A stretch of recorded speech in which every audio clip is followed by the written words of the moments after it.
दस्तावेज है, इसको विधानसभा में 3 मिनट में संशोधन किया गया। हमारा लूटना, यदि ये लोग पेशा कानून लागू कर दिए होते तो 43(1) अनुसूचित क्षेत्र में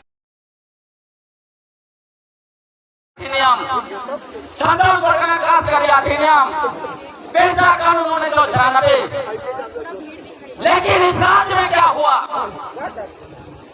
संवैधानिक कानून और संविधान के अनुच्छेद 244(1) और 5वें अनुसूची के प्रावधान नकार दिए गए और इस राज्य में असंवैधानिक तरीके से चीजें चलना शुरू होगी। यहाँ पे सबसे पहले औद्योगिक नीति बनाया गया। साथियों, क्यों बनाया गया? उसका मकसद था जमीन लूटना। यदि ये लोग पेशा कानून लागू कर दिए होते तो जितना जमीन लूट लिया गया आज तक वो रुक गया होता। पूरा राज्य में बाहरी लोग भर गए, ये रुक गया होता। कौन इसके लिए जिम्मेदार है? 2001 में औद्योगिक नीति बना, 2001 में ही झारखंड पंचायत राज अधिनियम का बनाया गया और वहाँ के पेशा कानून ये सारे चीजों को उसमें डाला गया, आत्मा खत्म और असंवैधानिक तरीके से वो कानून आज तक लागू है, झारखंड पंचायत राज अधिनियम।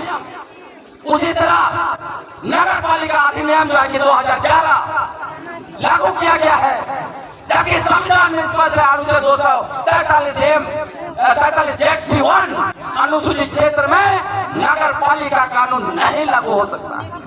यहाँ पे राष्ट्रीय विधानमंडल पंचायत व्यवस्था नहीं चला सकता है। क्यों वो कानून अभी तक लागू है? उसी की वजह से 5वीं अनुसूची को रिडिफाइन किया जा रहा है, हमारा जमीन लूटा जा रहा है। साथियों, और आपको मैं बताना चाहता हूँ, यही बीजेपी ने असंवैधानिक तरीके से कानूनों को झारखंड में बनाया। उसके बाद 2014 में लाइन में गया हमारा जमीन लूटने के लिए। हमारे पूर्वजों के खून से लिखे गए दस्तावेज सीएटी और एसपीटी कानून कोई मामूली कागज नहीं है, यह हमारे नेताओं को समझना होगा। सीएटी और एसपीटी कानून हमारे पूर्वजों के खून से लिखे गए दस्तावेज है, इसको विधानसभा में 3 मिनट में संशोधन किया गया हमारा जमीन लूटने के लिए। और उसके बाद प्रॉपर्टी कार्ड लाया गया यहाँ पर हमारी जमीन लेने के लिए। ग्राम सभा की जमीन को कहा जाता है ये पट्टी जमीन है, और हमारा सरना मसना सबको लैंड बैंक में डाला, ग्लोबल इन्वेस्टर समिट किया, यहाँ पे हाथी उड़ाया और पूरी तरह से हम लोगों को सरना ईसाई के नाम से मुर्गा लड़ाई कराया। हम लोग मुर्गा लड़ाई करते रहे और ये लोग हमारे जमीन पर अपना इमारत बड़ा बड़ा बिल्डिंग खड़ा करते रहा। ये लोग हमारे पहाड़ों पर क्रशर लगा लगा के हमारे पहाड़ को उजाड़ते रहे, हमारे नदियों से ये लोग बालू चुराते रहे, और जब हम लोग मुर्गा लड़ाई खत्म किए तब देख रहे हैं हम लोग तो सब लूट गए। इसीलिए हम लोगों ने प्रण दिया भाजपा को उखाड़ के फेंक देंगे, और हम लोगों ने उखाड़ के फेंक दिया। और 2024 का चुनाव में भी हम लोगों ने आदिवासी इलाका का एक भी सीट नहीं दिया, उनको एक मिला वो भी इधर का ही है। क्यों दिया? क्योंकि हम लोग ये उम्मीद में थे कि अब वो सरकार जो है हमारी जल जंगल जमीन को बचाएगी। हम लोगों को उम्मीद था कि अब वो सरकार पेशा कानून लागू करेगी, क्योंकि इन लोगों ने वादा किया था कि हमारी सरकार दोबारा आएगी तो हम पेशा कानून से शराबे को लागू करेंगे। हम लोगों को पूछना चाहिए कौन सी ऐसी ताकत है जो इन लोगों को पेशा कानून लागू करने नहीं दे रहा है? कौन सी ताकत है जो सीएटी एक्ट लागू करने नहीं देता है?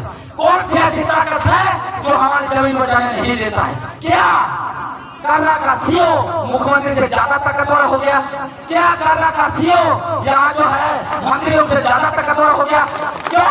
जब यहाँ कर्रा के लोग विगत कई वर्षों से लड़ रहे हैं, एक सीओ को क्यों नहीं हटाया जा रहा है? इसका हम लोग को जवाब चाहिए। क्यों ऐसा होता है? जब आदिवासी लोग थाना में जाते हैं केस करने के लिए कि फलाना आदमी हमारा जमीन ले रहा है, तो जो है कि केस नहीं होता है कर्रा थाना में, और केस कितना होता है? जब वही जमीन दलाल आदिवासियों के पास के खिलाफ केस करने जाता है कारा थाना में, तो वो केस तुरंत हो जाता है। कौन सी ताकत है अबुआ सरकार में जो है कि थानेदार यहाँ पे सबसे शक्तिशाली हो रहा है, यहाँ का सीओ सबसे शक्तिशाली हो रहा है, और जो अबुआ सरकार चला रहे हैं उन नेताओं को रैली करना पड़ रहा है, धरना में बैठना पड़ रहा है। तो क्या हम लोग को इस सरकार को उखाड़ना होगा? क्या हम लोग को दूसरी सरकार चाहिए? हम लोग को साथियों जवाब ढूंढना होगा।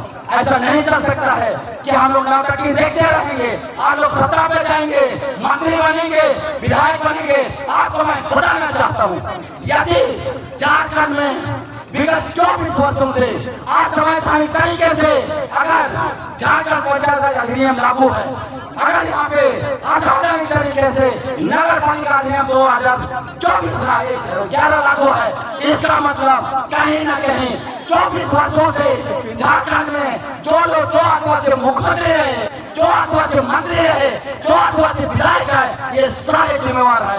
इसलिए उनको जवाब देना पड़ेगा।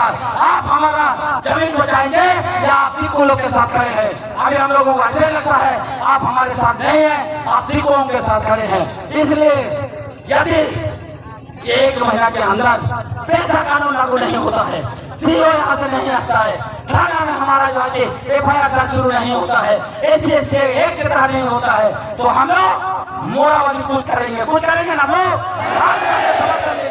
हम लोग मोराबादी कुछ करेंगे। अब वो सरकार हमारी सरकार है, वो सरकार को उखाड़ने के लिए हम लोग नहीं आ रहे।